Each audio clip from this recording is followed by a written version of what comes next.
Okay, everyone, welcome back. Cue applause. Great.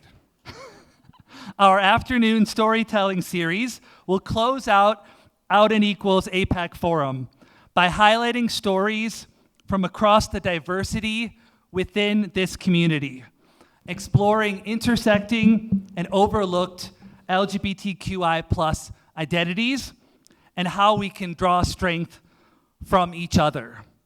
So I'm pleased to welcome to the stage our first speaker in this series, Amrita Madhya, Leader, Talent Management, Development, and DEI at Adobe, to speak on our first topic, visible allyship, and advocacy. Welcome to the stage.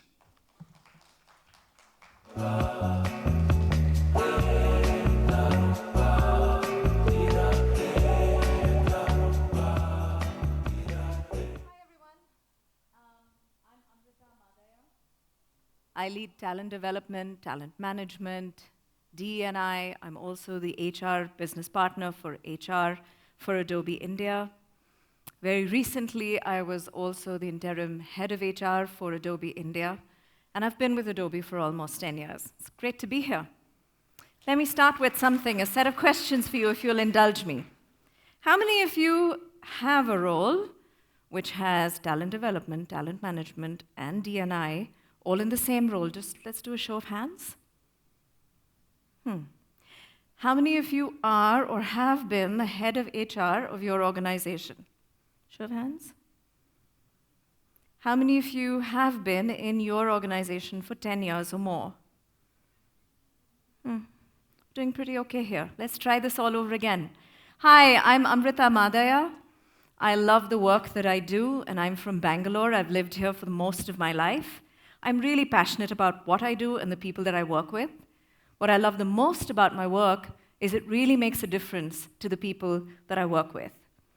I also love animals. Dogs are at the top of that list, but it's going to take more than 20 minutes for me to tell you all about my dogs. And I'm really happy to be here. Now let me ask you a few questions.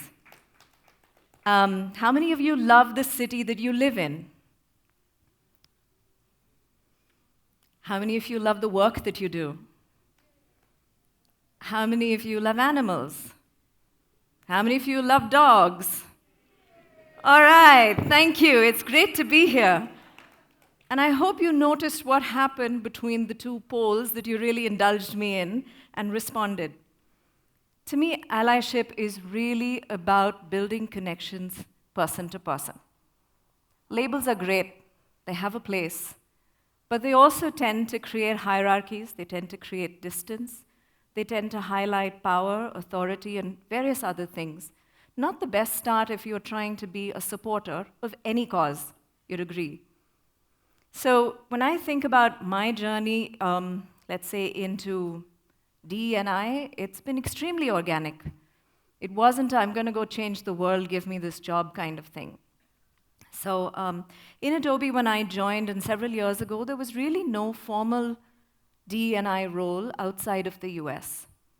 It just so happened I found myself in a position where I could actually influence things that happened around me, and I did not have a title that I could lead with. Just happened to be in a place where I had the ear of people that could make decisions or were willing to listen. I also think right from when I was a kid in school, I was a lot more drawn to what can I do for other girls and women. And so it came very naturally to me to align with what can we do for women in the organization. And so I did a whole bunch of really interesting things around coaching middle to senior leaders. You'd say that was probably in my job description. Maybe it was, but it was also some initiative to say, I think I can make a difference. There was also a lot of work to, let's say, set up lean-in circles and encourage people from across experiences to sort of lead a circle and guide each other around, so breaking down barriers of experience and things like that. You might say that, okay, listen, doing work with women is really not as tough as anything we're talking about today. Yes and no. I encountered some very strongly held beliefs and biases, which maybe I didn't have, but others did. And so everything wasn't slam dunk, here's how we're going to do it. But along the way, I learned a whole lot of things that I think have held me in good stead ever since. And I don't only look at what happens to the women in our organization, but what happens to everyone in our organization today. So I'm going to tell you some of the things that I learned, which are so basic, but they've really applied time and again, despite being so simple.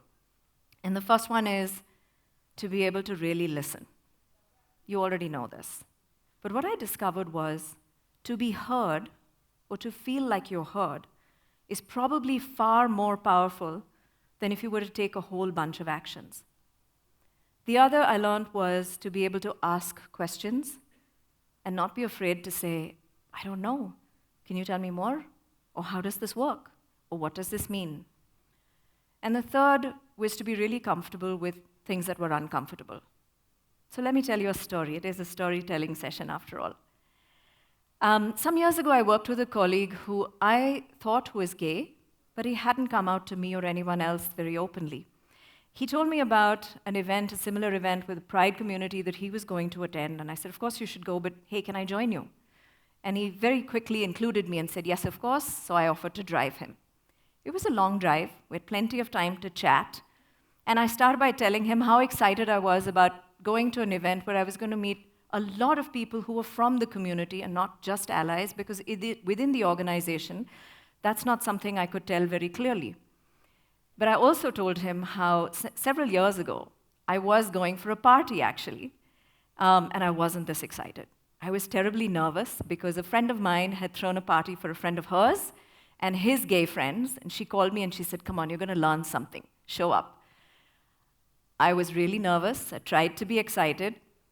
The first few people that walked in, I believe I was gawking at them.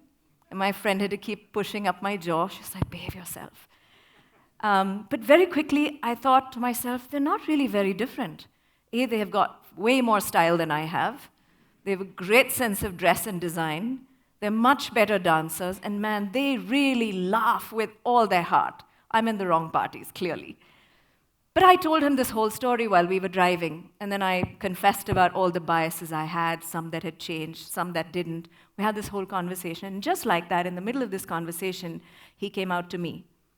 But I don't remember what he said. Either because it just happened organically, or I was a little uncomfortable, I don't know. The moment passed, and I thought, well, it doesn't matter. And then the next morning, when I came into the office, another colleague who knew him came up to me and she said, congratulations, I believe he came out to you. And I was really confused. Like, congratulations, me? Why? And then it struck me. It mattered. It really mattered to him that I just heard him out, that I asked questions and showed him what I did not know, and that I was okay with something he shared which could have been really uncomfortable, but it just went with the moment. It mattered. And that was the first time I realized how difficult or how challenging it might be for somebody who is trying to conceal their identity within the organization, and how easy I had it. It was one of the few times that I teared up in the office, and then I realized this is a power of position, and maybe this is what allyship is. It has nothing to do with my title. It had everything to do with me in that moment. Let me tell you another story which doesn't involve just one person and me.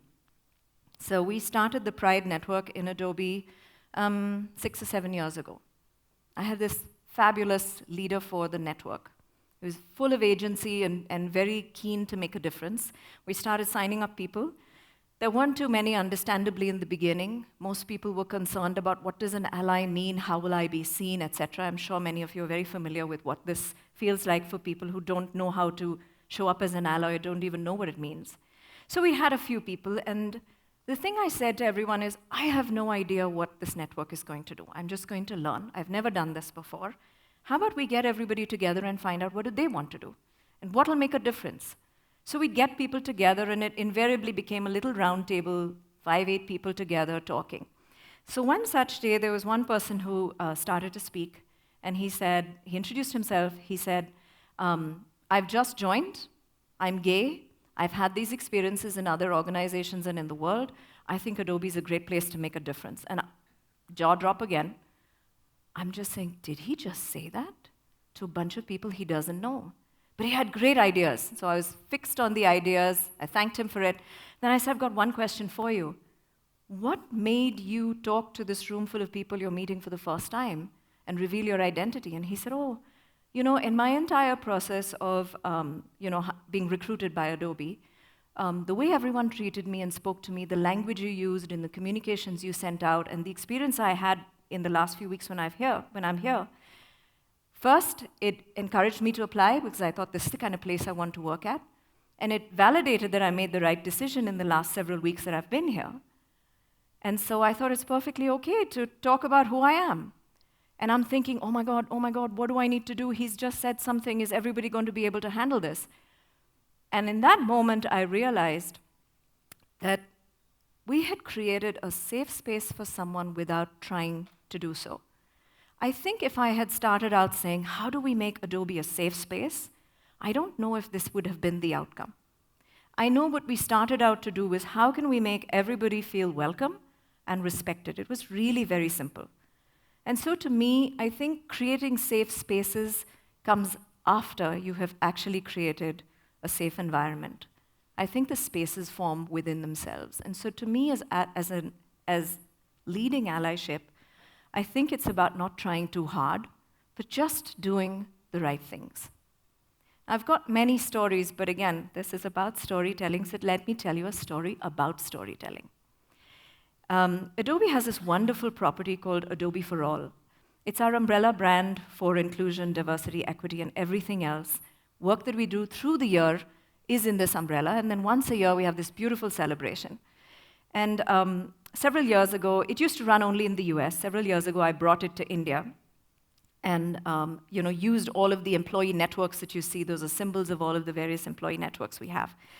I brought it to India with this one passion of saying, I inherently believe that we can be motivated by just about anybody and everybody, not necessarily somebody who has a title, is in a position of authority, or has some great big achievements, because typically all the speakers we brought to these events were people who met that criteria. And to me it's got to be everyday people you eat lunch with, somebody you work with. And so we started off a series of storytelling that year, where we invited people to talk about their lives. Of course, we picked and curated so that it sort of connected with everybody in the room. And so somebody was talking about how they learned English much later as an adult and how difficult that was. Somebody else spoke about their struggles with their weight, as well as experimenting different roles so they could grow in the organization, a whole bunch of things like that.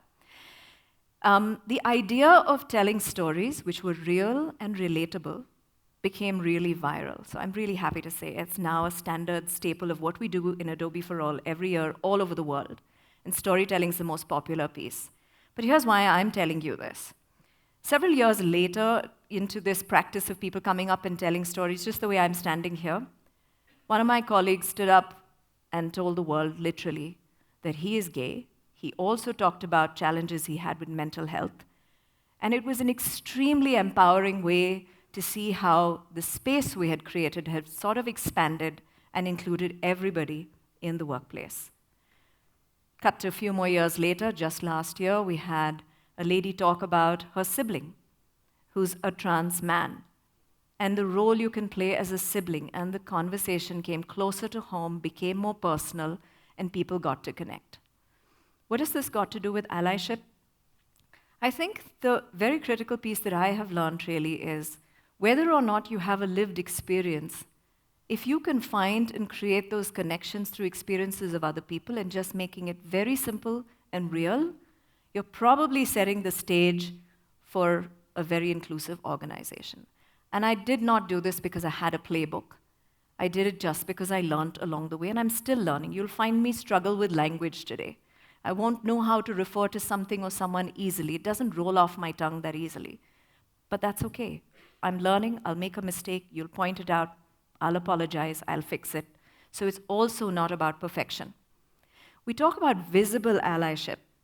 I'm not sure, what the visibility here is. Is it the ally, or is it the work that you do? Personally, I like to believe it's the work that you do. So the first things that I set out to do was just education, right? Understand what you don't know. This is my favorite, the genderbread man. I'm sure all of you have seen it or used it in different places. I loved it. One, of course, it smelt of ginger biscuit. The other is that it was just simple. It answered so many questions. It raised many more questions. But the way we used it in Adobe was actually put this huge cutout and got people interested. So we created a little bit, I'll admit, a little bit of shock value. But what the heck, that's what gets people's attention. And when you put it out there, it's not secretive anymore. So right then, in a moment, you make things easy to access and answer people's questions. A lot of work has gone into simply educating people in small teams or large groups so we can ask each other questions that we could never ask otherwise, but we absolutely have on our mind. Some of the work we've done with Pride Circle as well, for example, the Human Library, was outstanding because you got to talk to people about their lives and experiences. And we had such a brilliant brief, which was ask me anything. But it's funny. People are scared to ask because they don't even know if that question is okay or not okay.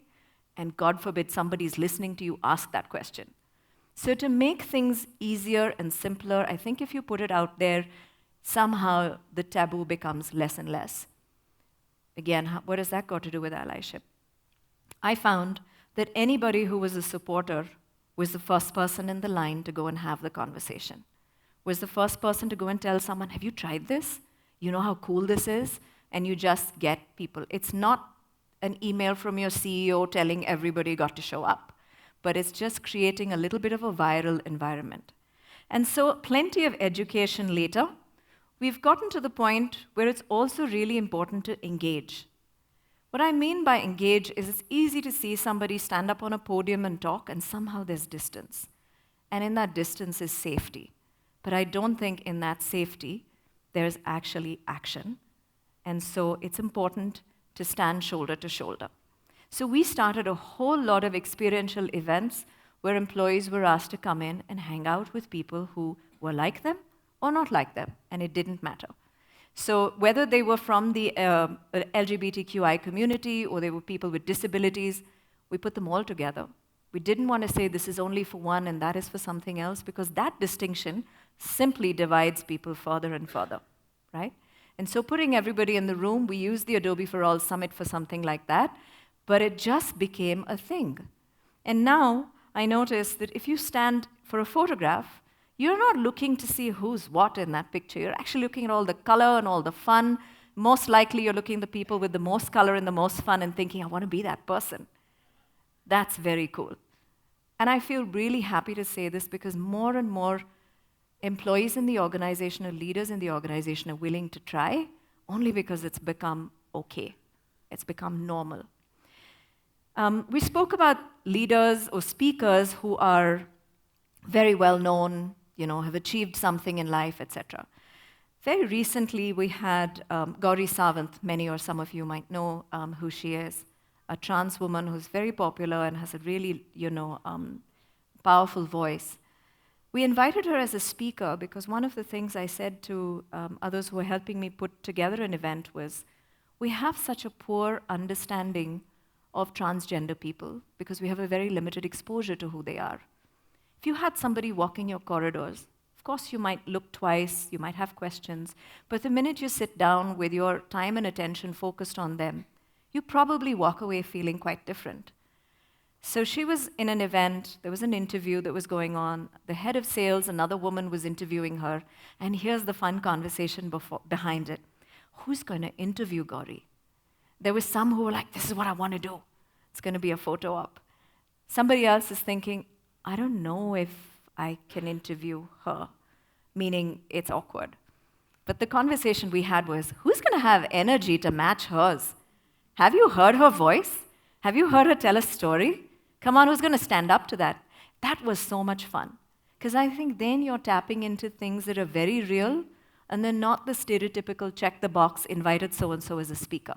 And we picked a really stunning sales leader and a woman, two of them dressed in saris on stage and having such an incredible high-energy conversation. I think it immediately dissipated challenges that people had with the transgender community. It's not all one and done because these are things that have happened. However, I think because I said education is really important and engagement is also very important, I think empowerment is equally important. What you see at the back, which is some examples of the Adobe for All summits that we do, we also look to see how can we let employees engage with people from the community in non-threatening situations. Who doesn't like a little bit of shopping? So Pride Circle has helped us with this as well. Bring in a store, sell some goodies, have people hang out and chat, and instantly you forget they're any different from you, but you've probably engaged with someone you probably wouldn't have met otherwise. Now, these are all events that I'm talking about. I do want to highlight two things here is, if I'm talking about allyship, what has been my role in it? And I'm a little, I've been a bit debating about this whole thing about visible allyship. I think for me, visibility was probably right in the beginning when I rolled up my sleeves and jumped in the well for everything, right? So I was the first person to go try out anything and everything. Lots of working sessions we did I was part of, was mostly learning, largely not teaching anything. But now I'm at a point where actually the less you see of me, the more it means things are working. So to me, allyship is also sometimes a green room exercise, that you have empowered people within your organization or your sphere of influence. They can do stuff, and you're really only in the back end, encouraging what is happening. So to me, allyship is really not a destination or a title or a designation. It really is a journey. It starts in front, and it continues in the background. That's my time. Thank you. Amrita, for sharing on the crucial topic of allyship. So let's keep the conversation going with our next speaker, Dr. Pragati Singh, doctor and social entrepreneur, CRHR, LGBTQIA+, and asexuality leader, on the topic of love without labels, navigating a romantic and ace identities. Dr. Singh, please join us on stage for your remarks.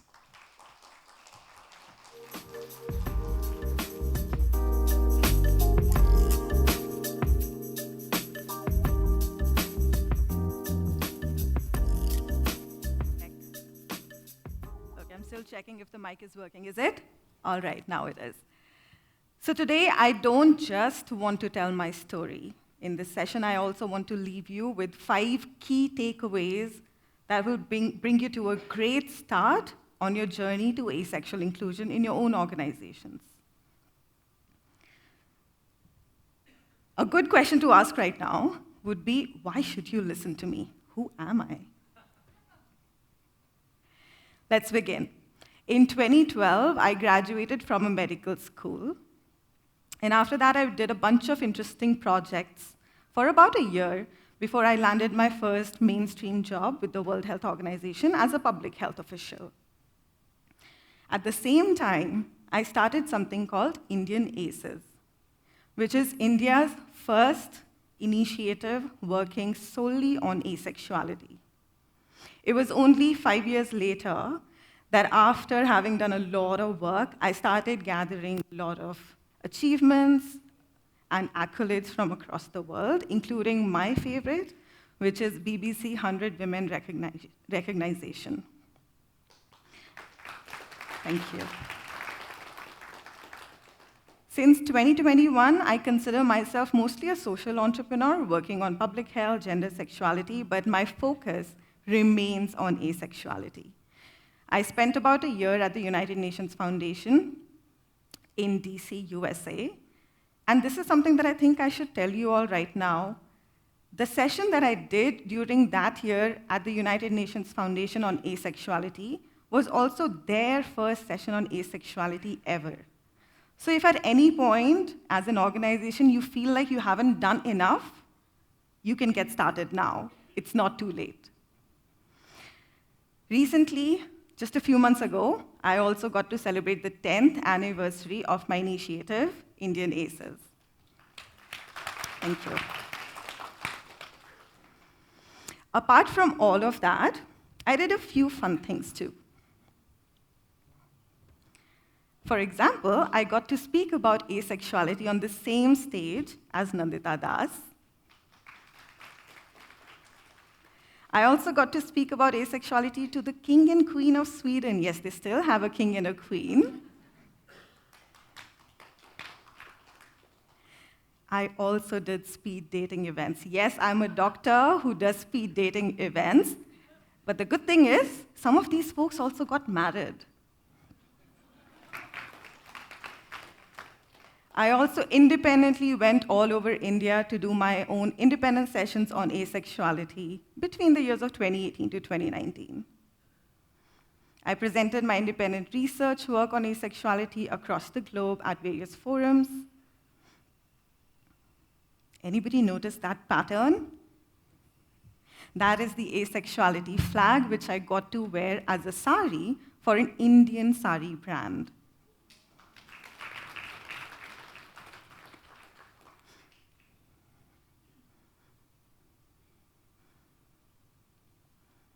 Oops. Okay.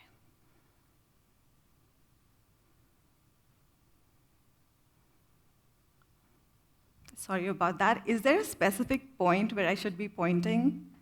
Because it seems to not work.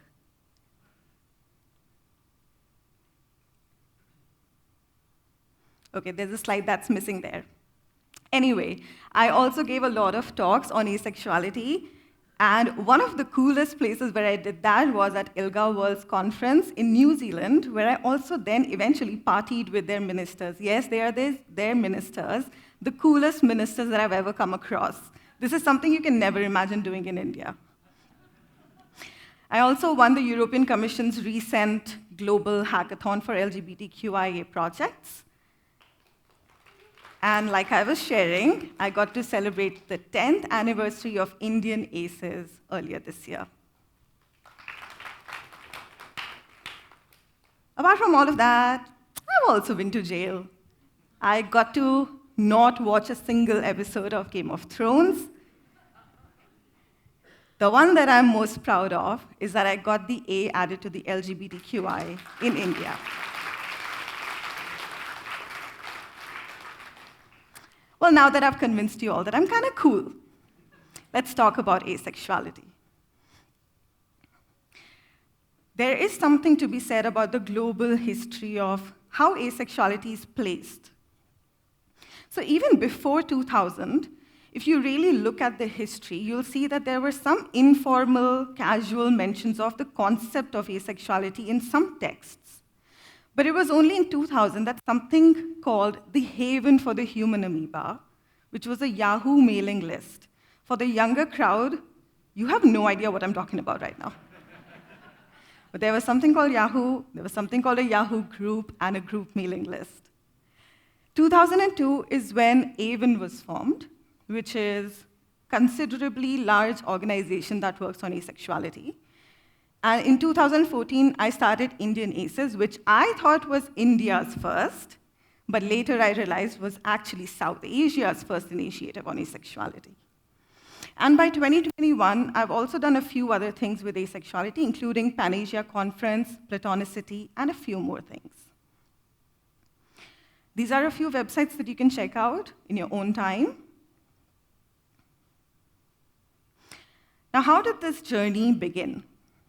It all started in the year 2013, when for some very personal and incidental events, I discovered a word on Google which I had not come across before. I'd come across L, G, B, T, but never A. What was this word? It fascinated me. It made me really curious. The more I read about it, the more I learned that this is one of the most invisible identities on the LGBTQIA spectrum. In fact, if you look at the Google Trends, you'll see that the interest in this word has only recently started catching up. It's been very organic. The number one thing I want you to take away is the acceptance and admittance that there is a power hierarchy in the LGBTQIA spectrum, and that asexuality is very, very low on it. I want to ask you all, by a show of hands, and I will ask you your organization's name, so be careful. How many of us have seen asexuality explicitly mentioned in our organizations? Can we raise our hands, please?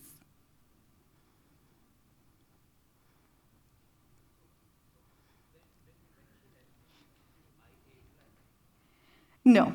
I will not consider that explicit because a lot of people will still consider A stands for ally. And some people will not even think what IA stands for, typically. Now that I know that all of us are roughly at the same page, I feel like this presentation is all the more important. So 2013, when I first came across the word asexual, to 2014, I looked and looked for organizations that are working on asexuality in India, and I just couldn't find one. I was 100% sure that I'm just not looking at the right places. It has to exist, because we have activism around LGBT, we have organizations, so there has to be somebody doing something. It took me 6 months to come to terms with the fact that nobody was doing anything. In that period of about 6 to 7 months, I had come to realize 2 things.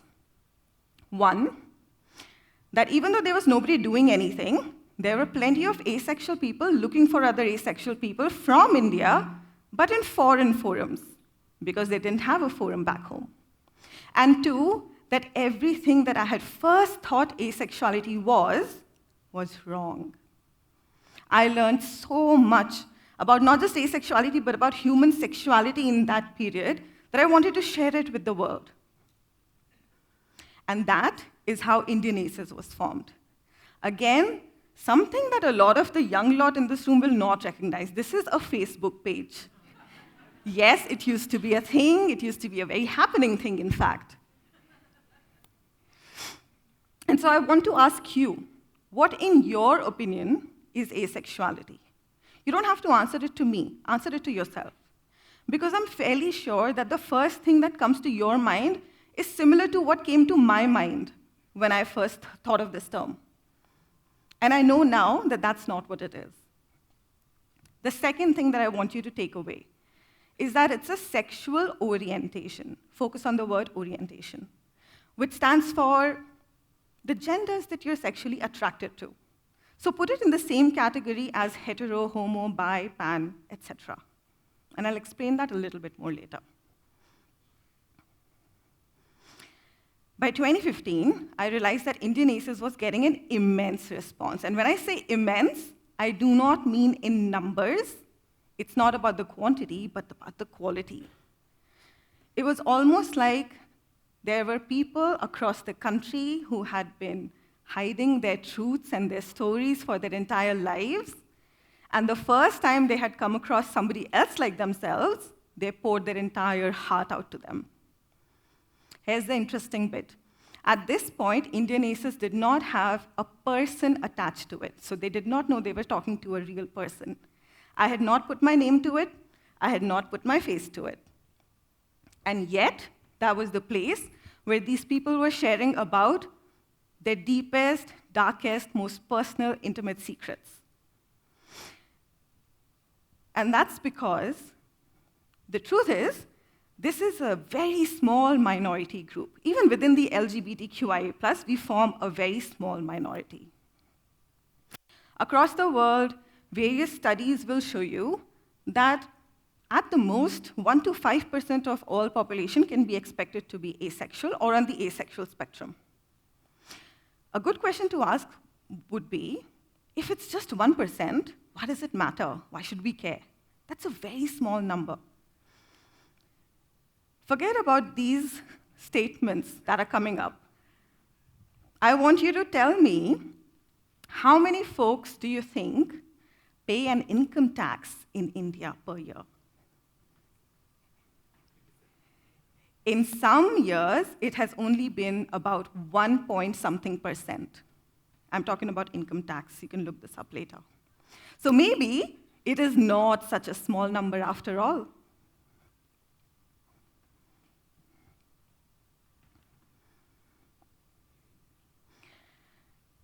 This is part B of point 3. It is a marginalized identity within the LGBTQIA+2. Take, for example, this Stonewall UK report, recent report, which talks and compares the figures from asexual people versus those of LGBTQIA people in general. I want you to focus on this comparison. The numbers are not different by a minor plus minus. They are vastly different. For example, 50% of the respondents state that they are not out to their colleagues as ace people, compared to just 18% of LGBTQIA, largely. All these numbers point out to some things which point to how asexual people have a very unique experience as queer people within organizations where queerness might actually otherwise be quite accepted. I'd say the problem lies in a general sense of a sexualized workplace culture. Our workplaces are a product of the larger world. They're a part of the larger world, and the larger world is a very highly sexualized place. And so in that place, some of the negative experiences that an ace person can have when trying to come out is dismissal, invalidation, sexual harassment, even within their LGBTQIA groups. Even if a person, as an ace person, does not want to come out, they still find themselves feeling quite excluded through a lot of other routes. These can be the formal, official routes, for example, the policies, the communications that are happening at the official level, and also the informal and the more casual banter that happens. Who were you dating? Who are you dating? What's your body count? Stuff like that. By 2016, I also realized that while all my understanding initially of asexuality came from, quote unquote, the West, the problems that an ace person faces in India are quite different from that of the Western ace person. It's not so much about identity. One of the biggest problems that a young ace person faces in my country is that of a forced arranged marriage and the pressure of giving birth to a child, of being of sexual service to your partner. And so most ace people were asking me for something like a matchmaking tool. And that's what I decided to do. I created something called platonicity. I want you to read the small tab under platonicity, which says it's a personalized matchmaking tool for non-sexual relationships. Why not asexual? That's a longer conversation, but what I want you to take away is point number 4, which is non-sexuality is a thing in itself, and it is different from asexuality. It's fairly adjacent quite often, but not the same thing. It was only in 2017 that Indian Aces, as a Facebook page, got a name and a face attached to it. I claimed it publicly through an India Today article, and that's because I started realizing that even though I'm somebody who has experienced sexual attraction, and I understand asexuality to be a lack of sexual attraction today, it also exists on a spectrum. Think of it as a line connecting people who experience sexual attraction to people who don't experience it at all, and somewhere in the middle is a gray zone. And that's called gray asexuality, something that is included in the asexual umbrella.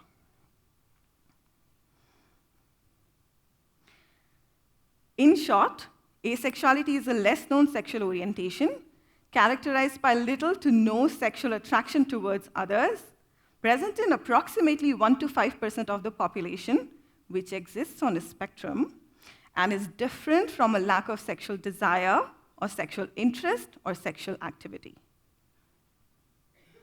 With all that kept in mind, what are some of the recommendations that you can take away from today? These are a few things that you can do as an organization. Number 1, invite me for a talk. Number 2, fund and support our work at the grassroots. There's more to our work than just the identities, just the labels. Start explicitly mentioning asexuality, not just as LGBTQIA+, but beyond that. And of course, reconsider the way you celebrate diversity, celebrate the Pride Month. What is it that you can do as an employee? If someone comes out to you, and I heard this in another session, acceptance before understanding. Read up on asexuality. Don't assume that everybody needs sex or romance in their lives, even in their intimate relationships. Remember that ace people also have other intersecting identities across the LGBTQI spectrum too.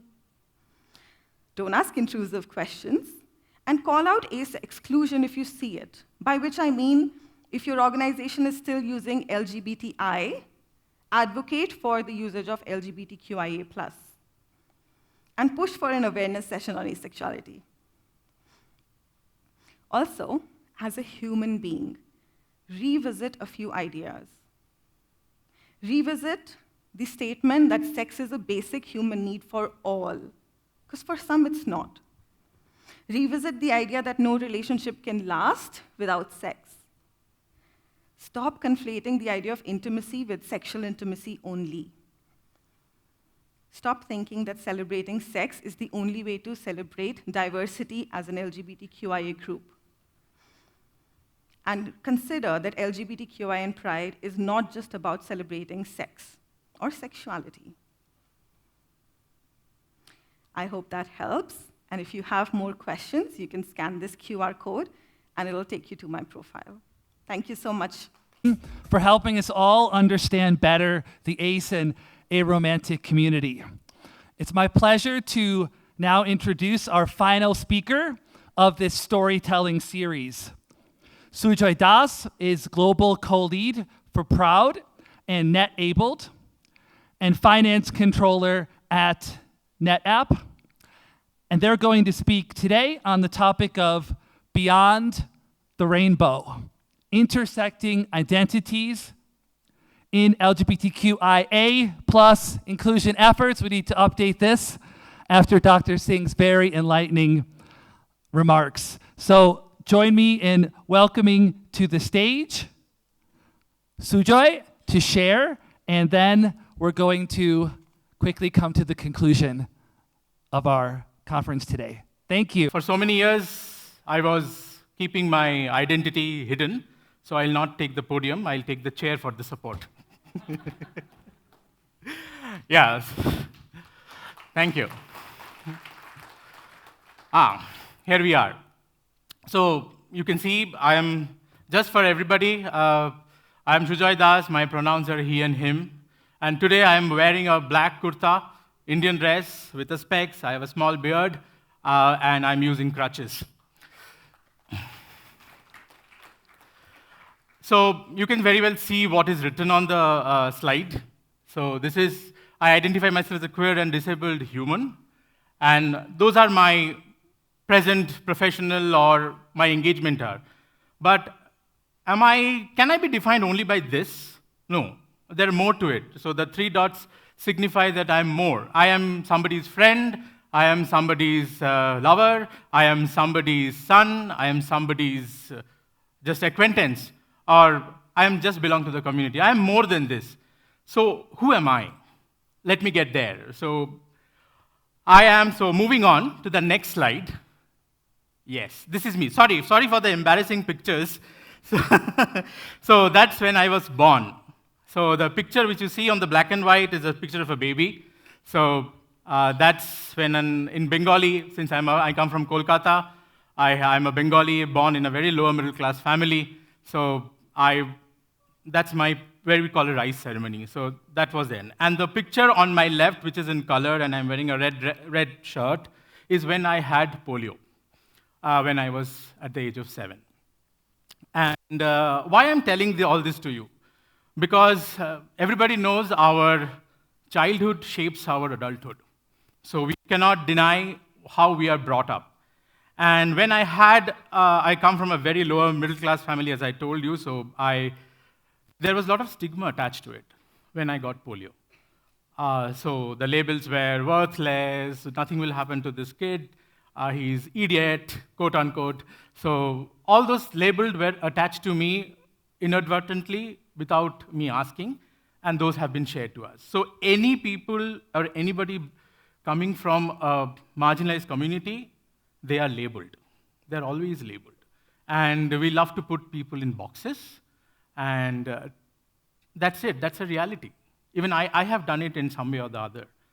So that is my background, how my childhood was shaped, how coming from a disabled community, lower middle class family, parents are not educated, how the stigma got attached, and how my confidence was totally shaken when I was growing up. My sexuality did not come that point of time. I was growing up, and I identified myself as a queer person much later because my focus was how to get over my disability. And there was always a struggle to get over my disability. Everybody who belongs to a marginalized community, they want to deny it. And there was a shame attached to it. Yes, we are little shameful about who we are in some way or the other. So moving on, that label got labeled and I accepted that. And these are the terms which have been used by everybody and by me also, right? So, and when I looked into the mirror, always I used to say, mirror, mirror, who is the most beautiful of all? Nobody used to answer for me. I only answered saying, not me. Not me. I am not the person. And I think anybody who is coming from that marginalized section, they always go through that. But how did I accept being disabled and then being queer? So when my puberty or maybe my teenage years, when I was kind of getting in terms with sexuality, my attraction towards men, I was confused what I should focus on, what is my priority. Being disabled to establish myself, or getting a space where I can be myself, or exploring my sexuality. I don't know, because I didn't have an option.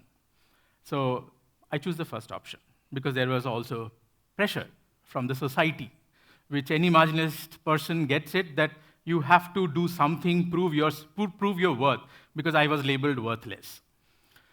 So then the journey started, and gradually, which really opened the doors for me is my financial independence, my getting a job, establishing myself in some way, and then proving to people, or proving to myself technically, that I can do something, I'm not worthless.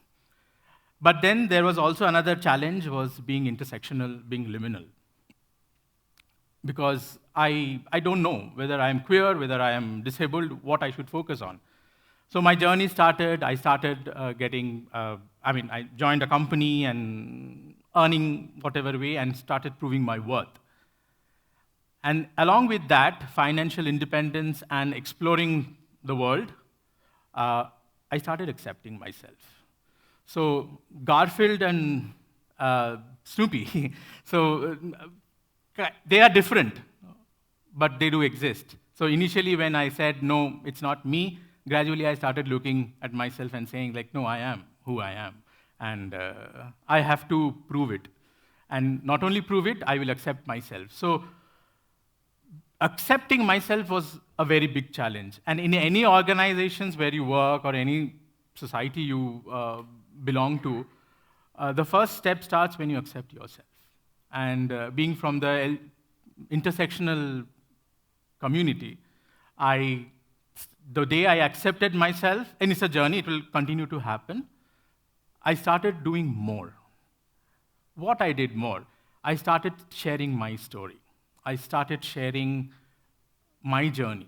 Because there may be other people who want to hear the story and may some way or the other get little inspiration. I don't want to become inspiration porn, but I want to become somebody who can be there as a friend, as an ally. So I was first ally to myself. I accepted myself as a queer and a disabled person. And then the journey started. I joined companies. I started working my earlier organizations, And then presently where I work in NetApp, it was a very unique journey for me. So when I left my previous organization, joined NetApp, I was like, I'm done with it. That's the reason I told at the beginning that I was done hiding myself from the whole world. And that realization really made me, what I would say, accept me and get or appear in that interview as myself. So I did the same thing, and I told, this is my identity. I am a queer and a disabled person. This is the way my lifestyle is, and this is where I belong. And trust me, the interview process was amazingly beautiful, and it was never raised about my identity. And anybody who comes from the intersectional community, I think for them, that acceptance matters. So any organizations who are in the diversity journey, it really matters to bring all that or create an ambience where people are accepted the way they are. If you can't do it, then you will fail at the very start. And that journey is an ongoing, and it will continue to happen. So when I accepted my liminality, I think things became much more easier, and things became very smooth for me to move ahead and bring changes. And moving on, so this is the most, I am intersectional, that I know, and I must say this, so we all are. We are intersectional in a very unique way, of color, race. In India, we can call it caste, creed, you can call it different religion. We are all intersectional in a very different way, and we come from a very, very different background. So, and there are biases which exist. There are stigma which exist, and I think our previous speakers have referred to a lot of aspects about being, there are biases which need to address, and our earlier panelists, in the panel discussions I saw and attended, there have been a lot of discussions around it. And that is my journey with NetApp. And immediately when I joined, I said this company is there, and such organizations are there where they accept me the way I am. So why can't I do something for the community? Something for the people who are working there, who are not out maybe, or who are from intersectional community. Because we talk about LGBTQI, we talk about other diverse communities or marginalized or underrepresented communities, but sometimes we forget about being intersectional. Because all these diverse groups, at some point of time, they collide. And we have to find out the place where we speak more about intersectionality. Because we are all intersectional in our own unique way. Our upbringing is also a factor. Our generation diversity is also a factor. Our color, our physical appearance is also a factor. So we are all intersectional in our own way. So the moment I started talking about it, I thought I reached out to my organizations. I said, let's bring some changes there. Our EBRGs were not that strong at that point of time. So we had to do something. So I reached out and started creating, like-minded people came together. We started doing small setup, but then gradually it is expanded to 200 plus people.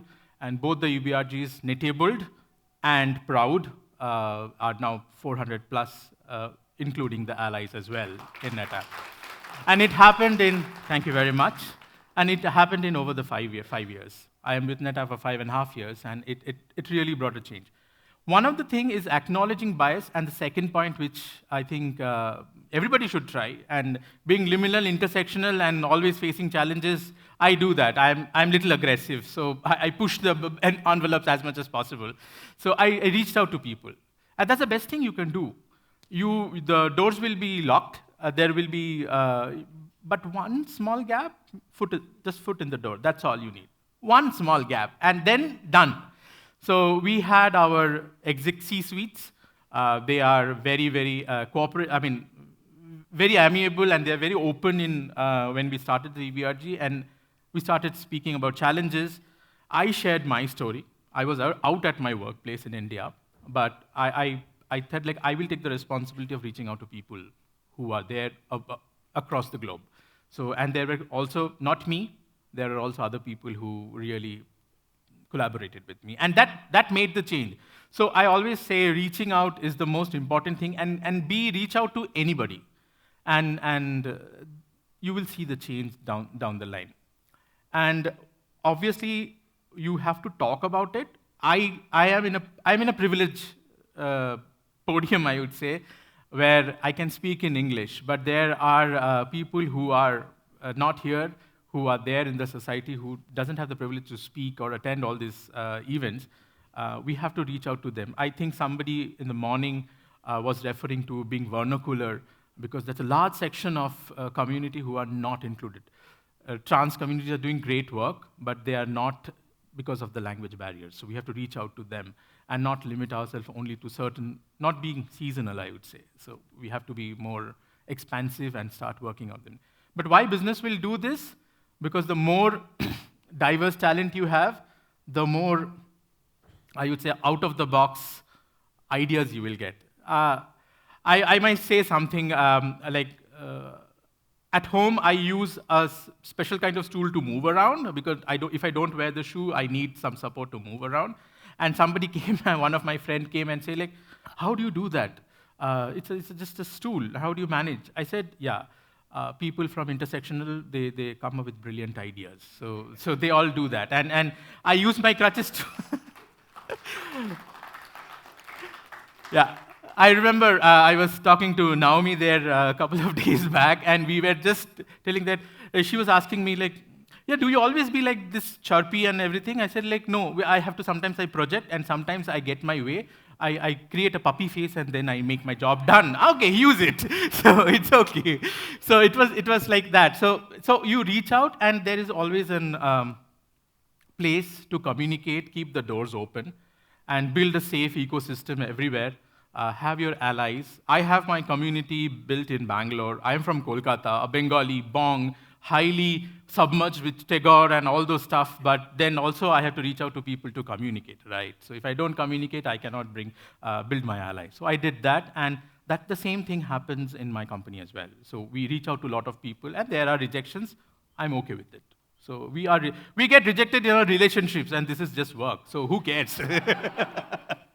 So, and on that note, I must say that there is also existing discrimination within the LGBTQA community about intersectionality. I think we need to address that and bring the elephant in the room. So that's also there. We need to work. And visibility matters. The reason I am here today, when Out and Equal reached out to me, the reason I am here today is, like, I want to share my story. There may be more intersectional person in the room, in the corporate, who may not be comfortable in coming out or talking about them, but give them their time, give them their space, and you'll see the change. And you will see creative ideas, as I just said, creative ideas coming in the workspace. So as I say that we exist, intersectional people exist, and we will continue to exist. I am intersectional, you are intersectional, we are all intersectional. So on the last note, I would say, moving on to the next slide. So as I said, we are out there, and we are equal in all respect. Come what may.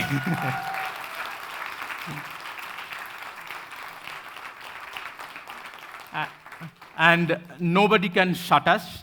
Nobody can say, like, okay, you exist, but we look with the sympathy lens on top of it. No. And in some case, if I was there, I said, like, I don't care whether you care or not. I will make my things done, because we are equal in all way with you. So having said that, that's the last note I wanted to say. So thank you very much. I have to thank you some people here. So Out and Equal, thank you. Pride Circle, thank you. My company, NetApp, and LWP, Leading with Pride. Thank you very much for listening to me. Thank you again, Sujoy, for sharing your story. I think we're all learning, thinking a little bit more about the amazing diversity within the LGBTQIA+ community here in India, the Asia Pacific, and all around the world. So we're almost at the end of an inspiring full day of learning and connection. To close out our 2024 APAC Forum, I'd like to welcome back to the stage right now Ram Krishna Sinha, co-founder of Pride Circle and Rainbow Bazaar, India and UK, to share some final thoughts. Welcome back, Ron. Don't worry, I'm not cracking jokes on you anymore. So you're wondering why I'm changed. I chose to wear a sari because I've always loved it as a child growing up. But this is also the first time in a public forum in India that I've worn it. So it's great. Because it felt safe. It felt, you'll get it. It's just a piece of fabric, but you still got eyes and looks here as well. Red, so we need to talk about it, your staff. But I also have the privilege. I can play dress up when I like it in a safe space, and I can take it out when I don't feel it's a safe space. It's gender euphoria for me. I feel happy doing that. It's embracing a part of me which I've tried to stifle and kill since childhood because that was looked down upon, that was mocked down upon. That agency is not available to trans, non-binary people at your workplaces. They do struggle with gender dysphoria. So let's pledge to really foster psychological safety so that people can be who they are. Can we do that? Yes? Thank you. One other thing I want to celebrate is the power of showing up. Thank you all for traveling from different parts of the world to be here.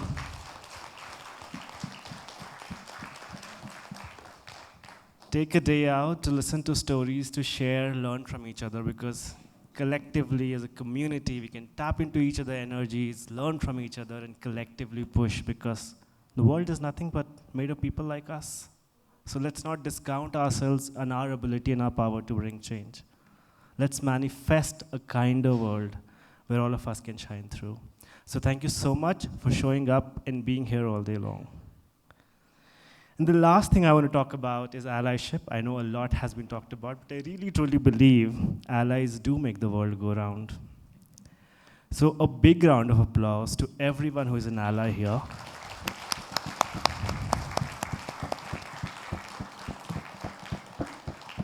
And there are many small and big ways of being an ally, and there are no wrong ways. So do whatever you can, as little or as big, right? And in that note, I also want to celebrate one ally and take this forum to thank him for being a part of my life. Someone who has stood by and made it a mission to foster inclusion in India, Inc. through Pride Circle. You know who I'm talking about? Yes. Can you give a big round of applause to Shringi, please? Thank you so much. Woo-hoo!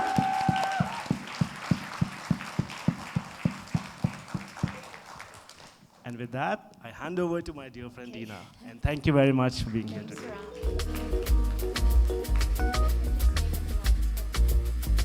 I asked you to stay with me so that it's nice and short and sweet like me.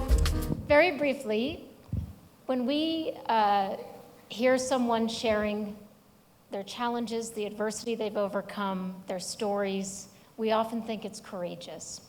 So I'll leave you just with a few parting thoughts, which is one, sometimes when we're tired, when we feel deflated, we don't feel like being courageous. And that's okay. It's okay to rest. But what I offer to you, and what I've come to deeply appreciate, and forgive me because some of the lessons I've just learned are making me emotional in this last hour, sharing one's story is also an act of generosity.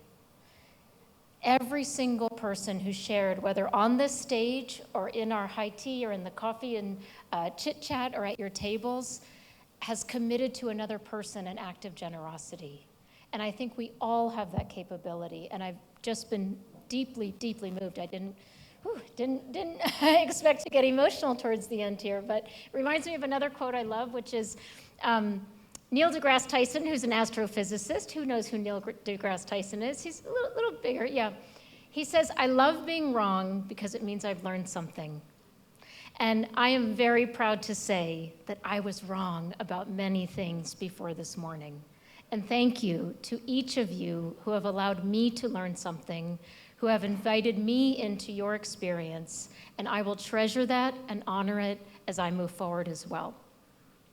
Lastly, in addition to the extraordinary work that Ram and the Pride Circle team has done, we know that the indices, the national index that they are running moves the needle. when it comes to corporate policy, to corporate practice, to the foundation that we all need. In addition to that, we are launching, and you have the key cards on your tables here, a wide-scale survey to assess not only policies in your workplace, but experiences. And we do this not because we are living in an ivory tower and we just like data, because we want to bring back to our workplaces these data-informed topics of conversation.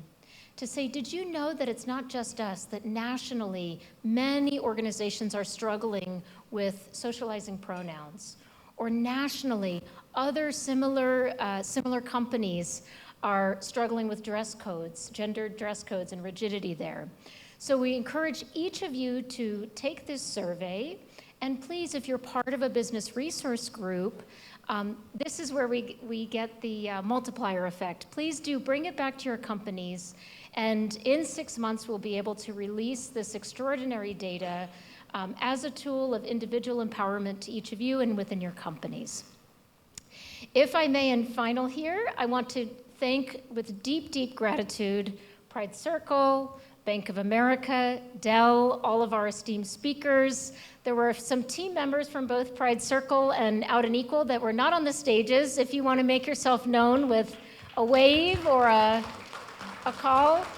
And thank you so much to the extraordinary staff and team here at the hotel who've been taking care of us, making sure we're well fed and happy all day. So thank you all so much, and to our AV team.